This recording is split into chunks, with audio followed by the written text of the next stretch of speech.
context capture tutorial on the new 3D metrics view and selection modes. Step 1 is to run an aerotriangulation on any dataset containing photos to generate a 3D preview. We can then navigate to the 3D preview tab.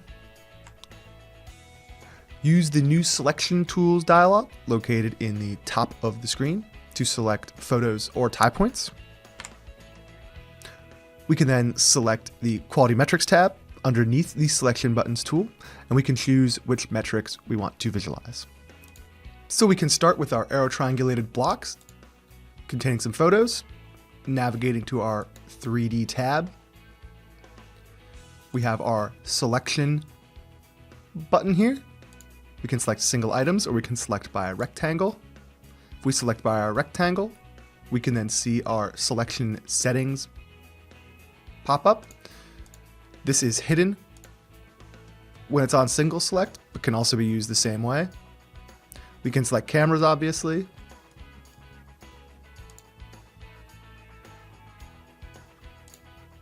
We can select tie points, provided that level is turned on. Of course, we can select, using the rectangle, multiple tie points. These tie points can then be deleted to remove errant points. And that's how to use the new selection settings. We can then bring up our quality metrics using our quality metric button. We can see we have different ones, such as photo position uncertainty. We can now navigate and see which photos have less certainty in them. In this instance, it is ones that are located over water. If we pull up our mesh, we can see the photos directly over the water are the most uncertain. We can also pull up coverage to see what tie points are viewed by more photos. For metrics that have scales such as this, we can see our scale on the bottom left-hand side of the screen. And finally, we can look at our photo lock feature.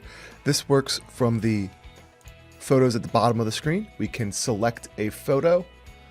We can then go to our top right of the screen where we have lock on photo.